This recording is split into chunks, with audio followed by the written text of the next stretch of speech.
So today is Chav Hey Elul. Is that correct? No, Chavav. Yeah. No? Hello. So yesterday was the birthday of the world. Today we're already in post-birthday. We're sobering out, and we begin sobering out with going over the Machzor. So what Wait, yes. Question before we start. Why did Hashem create the world before Rosh Hashanah, and then why is it Rosh Hashanah Chafeh? You should be able to answer that after learning Chassidus for 5 years. I would assume it's because of Eichana. No. Who was born on Rosh Hashanah? Let me say another way. Adam. Man. Right. The purpose of God making the world is for man. The birthday of the world would be insignificant if not for man. That's the simple end. And Chassidus explains it at length, but that's the basic answer. Okay. So turn to after Shmoneh Esrei, for the Arvis, not when it's Shabbos, after Vayachulu, after the bracha of Mogen, Kaddish Shabbos. The David Mizmar Lashem Haaretz U'Molayoy. You have that? Psalm 24. So this Kapitel Tilim, this psalm, is recited now, and the question is, why is it recited now? In other words, we say it only both nights Rosh Hashanah, and in our nusach, maybe other nuschos is different, but and Yom Kippur night. Some open the Aron, some don't, but that's not the point. Is we only say it the 3 times, 2 nights Rosh Hashanah. Why are we adding this Rosh Hashanah night? Did you ever ask yourself that question, or you just chuckled your head and did whatever? Every year. So. It's Malchus. It's Malchus. Okay, that's the simple answer. Correct. Because the Rosh Hashanah. I'm a simple Jew. Okay, good. You have to begin with the simple and then go further. So Isser said correctly that since it talks about this Kapitel Tehillim, talks about God's sovereignty, God being the Melech and Malchus and all of that, therefore we say it Rosh Hashanah night and Yom Kippur night. And the Psukim, Pasuk Ches and Tes, Mi Zeh Melech HaKovod, Hashem Izus V'Gibur, Hashem Gibur Muhammad. We ask, who is the honorable king? Right? So that part of the Pasuk is very paramount and very powerful. Mi Zeh Melech HaKovod. We're making an emphasis on the Melech HaKovod, and then we give a response. And then again, the last pasuk, if you look pasuk Yud, we also ask again, Mi hu zeh melech hakovod. Seemingly, it's not enough what we said before as an answer, and we need to have again another question: who is the honorable king? And we give another answer. I'm not going into Rashi's explanations and the Mefarshim, just pointing out to you that it's about kingship, as Isser said, but. I shared with you the other night, and that's why I'm bringing to your attention, what the Rashab said, the Rebbe Rashab, Shalom Bed, 5th Rebbe of Chabad. He said that saying this kapitel Kavana atzuma, with strong kavana, not just kavana atzuma, and it doesn't mean you should kvetch yourself like that. That's not what it means. It means deep inside kavana. Okay, not closing your eyes and seeing if tears come out. That's ridiculous. We used to call that in Chabad bathroom tears, and we'll leave it at that. So kavana atzuma means deep kavana, and the Rashab said so. If you say this kapitel with deep kavana, it's a segula for Parnasa. Now, I'm sure everyone here can use more Parnasa, And so here is a recipe. The great tzaddik said that it's a no-brainer. It's a free investment. You know for sure the results if you have Kavana Atzuma. So, and what's the connection? So that's all that Rashab said. So I thought about it and asked, what's the connection between the two? And the answer is that HaKadosh Baruch Hu, the Melech HaKavod, the honorable king, is the one who gives the Parnasa. So when you focus on the Melech HaKavod, and that's your focus on how Hashem is the king and the only king, and I'm a subject, a servant of HaKadosh Baruch Hu, and that's ingrained in your heart and your soul and in your being, the result is Parnasa, because God gives Parnasa. So you'll say God gives us health, and God gives other things. Of course Hashem gives all that. But because it's the beginning of the year, and we also know the Gemara in Rosh Hashana says, a person's mezainis, a person's amount of money, you hear this, is decided on Rosh Hashanah. How much money you'll make the rest of the year, except the expenses on Achnasas Orchim and tuition. Those two things are not included in the cheshbon, in the account that Hashem makes for the Jew Rosh Hashanah. But other than that, what about Shabbos? No, I don't. Not in that Chazal. Maybe there's another Chazal, but in the Chazal that I'm quoting is Gemara Rosh Hashanah, and we learned it in Kuntres Umayin. For those that remember, we learned a long time Kuntres Umayin. He brings that, and a bulk of Kuntres Umayin is explaining this concept of Parnasa. So the Gemara in Rosh Hashanah emphasizes Parnasa with Rosh Hashanah. Now this goes back to another Nekuda. The question is, what's the Iker Hadiyun? What's the Iker judgment of Rosh Hashanah for Ruchnius or Gashmius? You know, what's the Iker? So the Rebbe always brought a commentator note as Hagoas HaMaimonides, comments on the Rambam. And he says that the Iker is Gashmiyus. That the main, in other words, as much as we say we're davening for Malchus and that Hashem is the king and we should be bottled to the king, what's the primary judgment coming out of Rosh Hashanah? It's Gashmius. How well you do Parnasa-wise, how your health will be, your family, all Gashmius. So, putting all of this together, I understand why we say this Kapitel Chof Dalet in Tilim, the night of Rosh Hashanah. Because this night of Rosh Hashanah is about Malchus, as you say, Isser. But in addition to that, it has to express itself. The Malchus expresses itself through Parnasa. In other words, you'll say, the Malchus will express itself that I'll have more time to learn. That's not, Hagoyis Maimon says, that's not the Iker Din of Rosh Hashanah. And again, according to the Gemara, the Iker of Rosh Hashanah says is about Parnasa, how much your Parnasa will be throughout the year. So it's a very important thing to know this. You know, if you know ahead of time, Yoini, you mentioned Hachana, preparation. If you know ahead of time what the playing field is, you know how to come dressed. Is it going to be freezing cold? Is it going to be snow? Is it going to be rain, sun? Right? You go to a ballpark, you have to, you want to be dressed appropriately. Otherwise, you'll plot from heat to cold. Well, the same is true with the playing field of Rosh Hashanah. In Kippur, in particular, you need to know the playing field. So the Hagoyis HaMaimonides, when the Gemara says that it's a fabunda with Parnasa.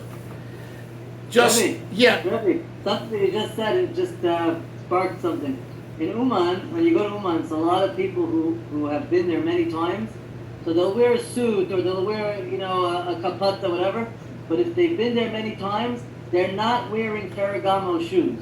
They're wearing boots. They're wearing, very, very good shoes, comfortable shoes, sneakers, because there it's mud all over the place. It's disgusting. The infrastructure is horrible. And then you see these guys have never been to Ummah, they're wearing Ferragamo shoes. After one day, their shoes look scuffed and ruined. So it's mamish what you're saying. It makes sense. And that reminds me of the story with the Mashpia in Lubavitch, Michal der Alter, Michal Berliner was his name. So he was davening in Friday afternoon in Lubavitch and davening barichas, and he was davening with great Kavana. And a folksman comes in who traveled for 2 weeks through all the schmutz, like you say, right? And he came in very dirty. It's before Shabbos, so there's no one else in the shul, in Beis Medrash. And he knew the mashpia from previous times, and he saw that it's he davening, and he didn't want to disturb him, but he had no choice because it was an early winter Friday Shabbos, and he has to get ready for Shabbos. So he taps him on the back. He takes off his talis of Michal that's over his head, and he says, "How can I help you?" And he says, "Maybe you know where I can find a brush to polish my shoes. Covered Shabbos. I just came." He says, "Look at my shoes, like you just described, Yoini." So that Michal looked at him with a straight face, and he said, and this is one of my most famous one-line stories, anecdotes. He said, "In Lubavitch kommt man nicht auf putzen the Sheikh." In Lubavitch, you don't come to polish your shoes. In Lubavitch kommt man. In Lubavitch, you come to putzen the cup, to polish your head.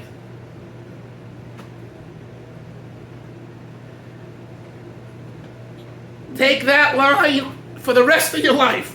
Whenever you're down and wherever you have a question, think about that one line, and trust me, you'll be helped. Because it's the perspective. That's why I say, Yoni, the perspective is that it's Rosh Hashana, and Rosh Hashana is about Malchus. So you could think Malchus is about learning and davening and mitzvahs. Yes, but the ikir is it has to come down, as we say, in the bank, in your Parnasa. Okay? I heard from Chassidim, older Chassidim, when they would come and say Shalom Aleichem, they hadn't seen someone in a year or two, they wouldn't say, Shalom Aleichem, how well is your davening? How many block Gemara did you learn? The first question they asked was, Shalom Aleichem, how is your Parnasa? Afterwards, they asked him about his davening. But I picked up from these Hasidim the way the culture was in Russia, that, as committed as they were to Ruchnius, Parnasa, do you have what to eat? And if not, how can I help you? And this is an important thing to remember, B'chalal, throughout the year, and especially Rosh Hashanah. There are people in the community that need help. Think about them before they come to you. Don't wait for them to come to you. You initiate helping them. The Rebbe had funds, yet from the time the Frierdiker Rebbe, lists of people who were almanis and almim and yisaimim, and the Rebbe had his secretaries call them and send them money every Yom Tov. I'm not saying, I'm sure there's a lot. The idea is, don't wait. Parnasa, ask the person about his Parnasa. Anyway, so this is about Parnasa. I also want to add that the Rashab also said that dancing, he also said that dancing with great rikudim, with strong dances on Simchas Torah is also a segula with Parnasa. And maybe, Yonason, could you mute yourself, please? And maybe the reason is because the feet again represents bottom line. So the Rashab said that dancing with, even if, like I told you once, even if you're not well enough to dance for health reasons, so stand in your place and dance up and down, or clap, or laugh, or smile, or hop. In other words, till you schwitz. The whole idea is to schwitz for a mitzvah. Okay, let's go on a little bit in the Machzor. So let's turn now. Wait, can I just Yes, add? I please. just pulled my Machzor Makut Midvash. Yes. I'm not going to read the whole note, but he basically says there's a lot of gematrias in here that add up to Shem Parnasa and like that. So anybody who has access to it might want to look at the note in the Makut Midvash. Okay, maybe you could later take a picture and send it on our group. We'll appreciate it. Sure. Okay. Sure. Good idea. Okay, so page 80 in the Chabad, the Machzorim, about HaMelech, before Sheikhanat. Everyone knows where that is, in the middle of Shachris. I don't know if it's in your Machzorim, but there's a very important note that the Alter Rebbe that was included. And the note is actually in the Machzorim. It says that Ab Aaron of Karlin, amongst the greatest Talmidim of the Magid, once, when he started to say HaMelech, he fainted immediately. And then they asked him why, and he said that when he reminded himself of the Gemara says, if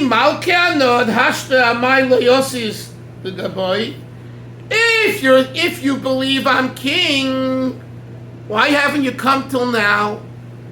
And Reb Aaron was such a tzaddik. When he thought about this, he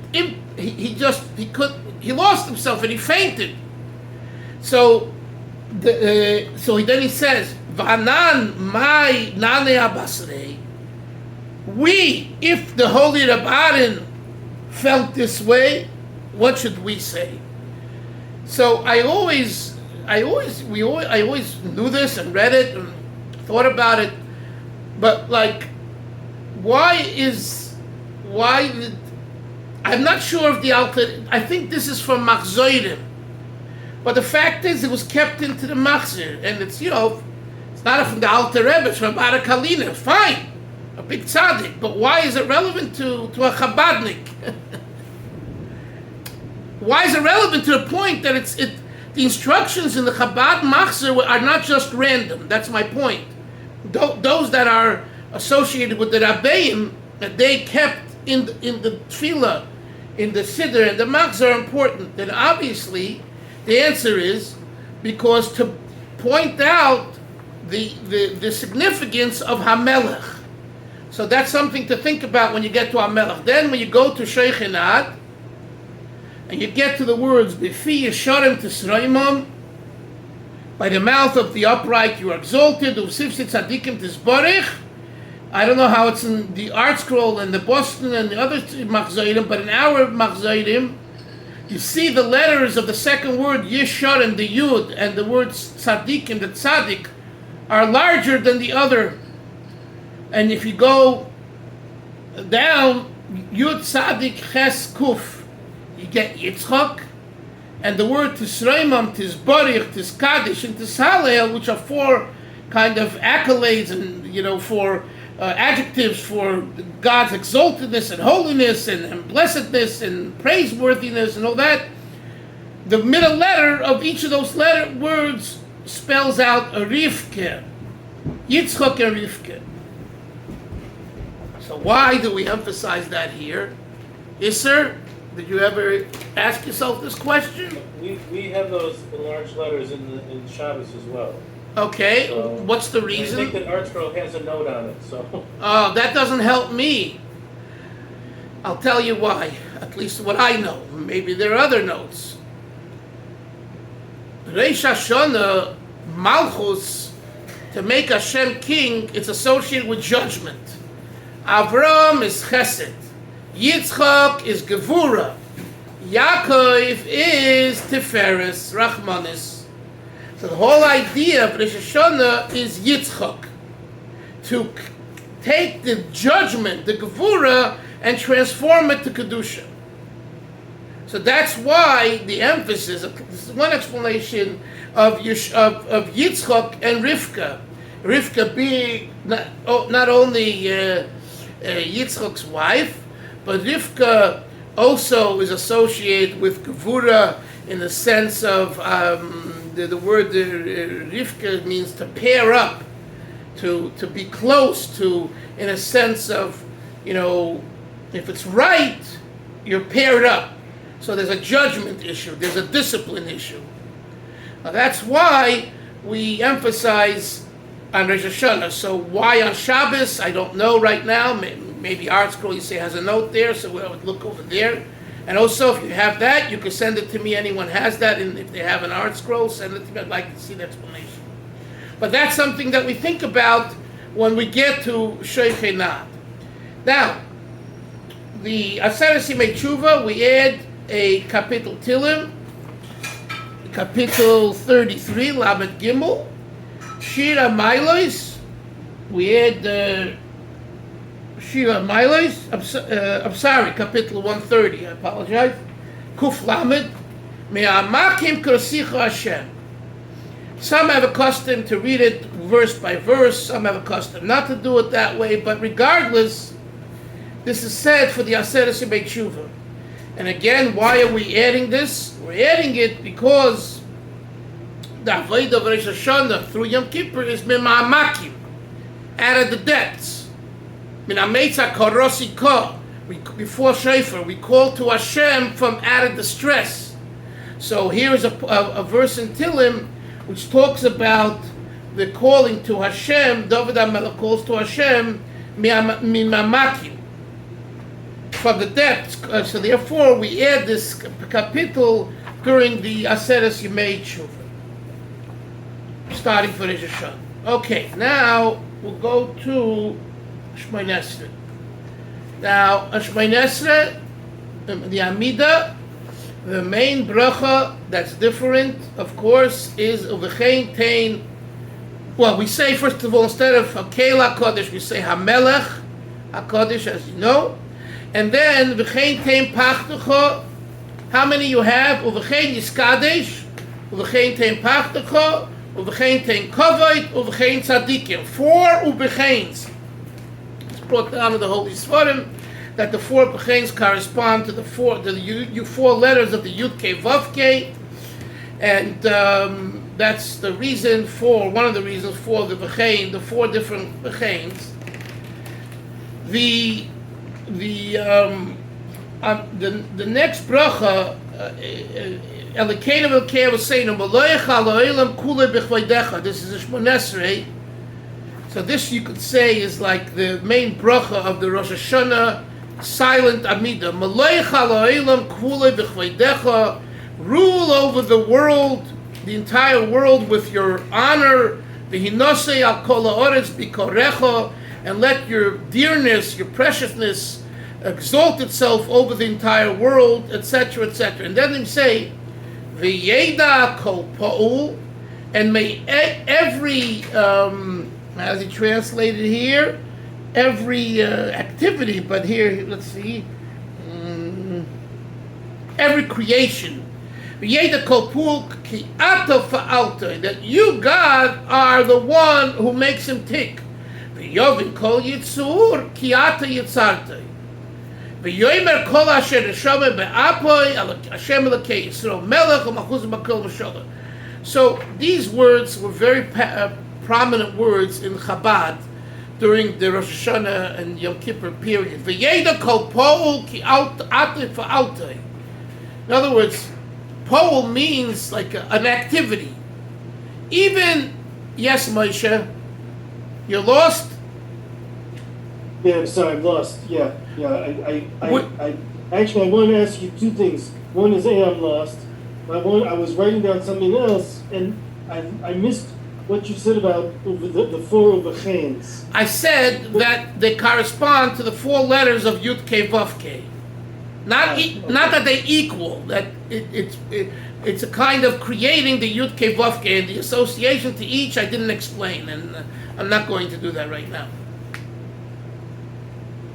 Okay. I remember that from learning in the past. It's brought down. You have to look it up, but then I jumped over 2 paragraphs. Moshe, go over to Elikeinu v'Elokei Avosseinu. You see that beginning of a page in my Chabad Machzor, it's page 92. The second paragraph. I don't know. They have so many different Machzorim today. So I can't tell you Yeah. what. You got it? Yeah, but which Elokeinu? The Ya'aleh V'yavo or No, the next one? the next one. What page is that on your Machzor? What, I'm curious. I have an English. Okay. I have an English. Okay. Okay, it's different. So in this paragraph, we highlight on the fourth line, V'yeda kol pa'ul ki ata fe'altei. And every pa'ul, every action, every action that God made, meaning every subject, should know ki ata fe'altei. That's a very strange and different type of way of saying that it should say v'yeda kol ish ki ata haborek. And may every person know that you're the creator. That's what it means. The language is very, very different. And Chabad Hasidus has a lot of talk about this. There is Pa'ula. Pa'ula is Maisa, is action. Not only should your mind know that there's a God, and not only should your heart know that there's a God, and God is the Melech Avram, but also, Yoina said, also Pa'ula, the action. In other words, let's say I see behind Moshe books. The books, before you open the books, should be speak Hashem. The impact of God, of us making Hashem a Melech on Rosh Hashanah is so much so that the books which are inanimate are like speaking. V'yeda kol pa'ul ki ata pa'altei. Even the Pa'ula, which is not seichel, and is not midos, is not mind, is not heart, it too should say there is Pa'altei, a creator who makes the Pa'ula. So that's the Chabad explanation why the language is Pa'ul and Pa'altei. Okay? So I just wanted to point that out because you might come across it in various Maimora. So that's that bracha, and look at the end of that bracha. At the end, we say Baruch Atah Hashem Melech al Kol Haaretz Mekadesh Yisrael B'Yom HaZikaron. Now, first of all, also you should know there are some people that even if they're sitting at the end of a bracha, they rise. When the Baal Tefillah says out loud in the Chazaras Hashatz, the repetition, the end of the bracha, they pick themselves up out of respect. Because you're saying, blessed is God, the King of the world, who sanctifies Jews, the Yidden. And this is the day, the Yom HaZikaron, the day of remembrance. It's like an awesome thing. So it's more than just throughout the year, they rise. Yes, Moshe. They also in Ummah they clap and they rise. By this bracha, by HaMelech, and by Melech HaMishpat, by three brachas. Interesting, but I mean I know that the Breslover clap a lot throughout Tefillah. Yeah. No, but this is a different kind of clap. This is a clapping of inauguration. This is like a clap, 5 minute clap. 5 minutes. Really? 5 minutes they're clapping? Yep. Okay. Live and learn. Okay, yes, Moshe. Hey, Rabbi Dalton, let me ask you a question. We know that, as you mentioned, Rosh Hashanah, the Iker, is Gashmis. Now, I see that the end of this bracha is, as you were starting to say, Mekadesh Yisrael. The question is though, is that I remember learning that it's not just Gashmis, it's Gashmis for the whole world, meaning not just for the Jews, but for everybody, in a sense. Right? And for non-Jews as well. Correct me if I'm mistaken, but so I'm just curious, is there anywhere in the tefillah that it hints to acknowledging that Rosh Hashanah is that the entire world is being judged? In other words, not just Am Yisrael. Yes. Look at the beginning of the brach of that second Elokeinu v'Elokei Avosseinu. You have the beginning. Elokeinu v'Elokei Melech. We're saying, God, be a king. Al ha'olam kulay. It's right there over the entire world. I mean, why isn't that enough? It's crystal clear. Yeah. Okay. I hear. Yeah. I mean, well, yes, Yonis. What do you want to say? Yeah, the word pu'al in Hebrew grammar is passive. So passive means that something is done to it. So the entire world, everything in the world is passive. Hashem is the active one. So we are that passive being. We can't do anything. Hashem is the one who activates everything. Thank you. I understand. Yashikoyach. Yes. Now, just another point. Regarding the Chazoras Hashatz, the repetition. Now, there's a lot to say, especially if you're not davening in a Chabad shul or using a Chabad Machzor, you probably have twice as much to say. It's called the Pizmoinim and the Tfilis. So all I can tell you is that you could say some kind of quickly, but then say some of it with kavana, and for that it's hard words.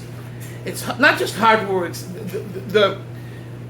It's poetry. It's rhymes.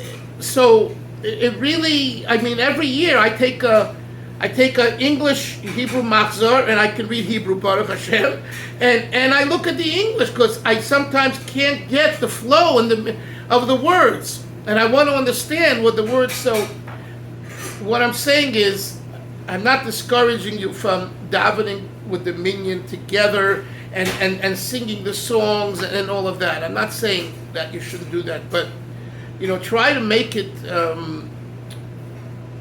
Where you understand, I mean, HaMelech, Hashem Molech, Kol Baalevina. I'm just giving you Ilui Me'alim. I mean, all these, it has meanings, simple meaning. I'm not talking about now Kabbalistic and Talmudic and simple meaning of what the words mean. So, if you have time before the Rosh Hashana, like the Shabbos, to take out a Machzor and to study, or on Motzei Shabbos and to make notes.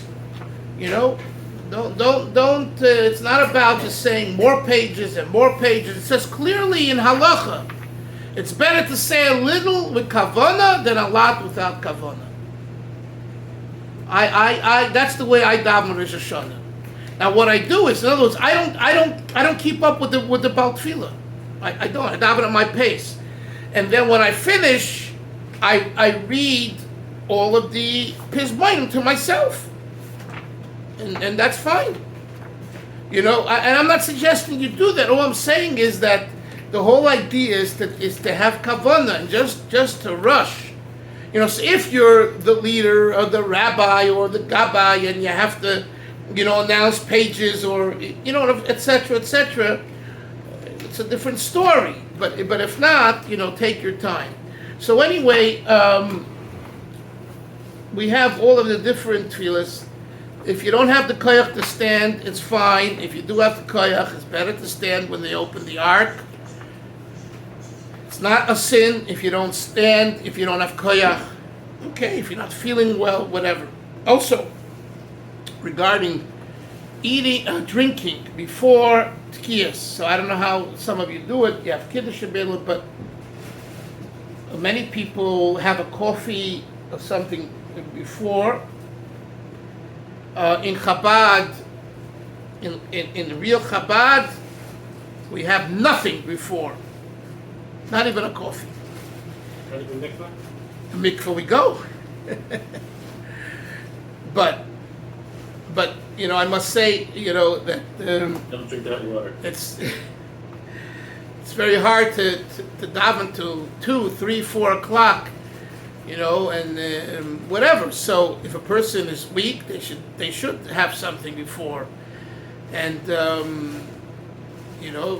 even if you need to eat something, I mean, if your health requires, it's not even a question. You can have shahakol, You can have cottage cheese, chocolate, and milk, coffee, or water. You don't need cake, you know. Point is, or a fruit. You can have a bite of fruit. But again, Yidden try not to eat anything if they're able to. They have koyach, and so they'll drink. Chabad doesn't drink either. Those that have the koyach, and there's many that do have the koyach. When I was a bacher, until I fainted, I had the koyach. I fainted once by the Rebbe because of the pressure on the table, pushing. But anyway, I don't know how it's in Ish Kodesh or Karlbach or in Boston, but today some shuls have a break where they, after Shachris, they make Kiddush. I told you Rabbi Yosef Eliyahu Henkin was a Litvish Paisik and very, very well respected by Rabbi Moshe Feinstein. And he writes, and he this was his thing. He was against it. He said it's forbidden, but a lot of people don't follow that. So anyway, in Boston, it's mikveh and coffee. yeah. And for people who need or want, they do put some mazonos out for kiddush, but most of the Hasidim just stick with the coffee. You mean after Kiddush, and when is Kiddush? After Shachris? Yeah, the break before the Tekiyah Shofar. Before There's a break. before Kriya? There's a Or, break before Tekiyah Shofar. so after Kriya Satira? Vada. Yeah. Vada. Yeah. Again, they're different. You know, in Chabad we do not do that at all. We daven the whole thing, and as I said, you know, it's a shredded day. You know, for those that are not eating or drinking before and davening till 2-3 o'clock, it took a lot out of you. Okay, any other questions that you want to ask me before we sign off? About yes, Yonason. I don't want to mention something about Pokea talked about. He talked about Malchus, Binyan Malchus. And he said that the Rabbein is to spend time with your wife, because the wife represents Malchus. And he wanted to move Malchus up. So he said that the Rabbein is to spend time with their wife and give them attention to be able to On Rosh Hashana? On Rosh Hashana? Did he bring a story to support that? I never heard such a thing. I don't remember, but I do remember him mentioning it. Okay, I will write him a note. He's a student of mine. I will write him a note. Never heard such a thing, and it's a little strange to me, frankly. But anyway, on Rosh Hashanah, that you're going to focus on your wife. I mean, that's pretty. Chabad is going to. You should be a mensch and not be rude like everything else. But Yes, Binyan Malchus. Binyan Malchus is the blow the shofar with Kavana. In the Alter Rebbe, the Middle Rebbe Siddur, I never saw anything about wives on Rosh Hashanah. It says you should binyan malchus through the tefillas, and the Alter Rebbe in Pedic, you get a Kodesh Yudal. Anyway, I need support for that, but I will check it out. I will check it out. You know, always willing to learn. We will learn in Mitzvah Shem next Wednesday, Tzayim Gedalia. If you're up to it, we will learn. Right? Tzayim Gedalia is next Wednesday. So let's learn Wednesday and Thursday so we get a little, some preparation for Yom Kippur. And everyone should have a Shana Tov and Masukah and only brachas. Parnasa, Shidduchim, good health for us, our children, and Mashiach. The Ikir is Mashiach should come. Should have Gula Shlema. Sei gesund, everyone. Bye bye. Take care. Take care. What's wrong with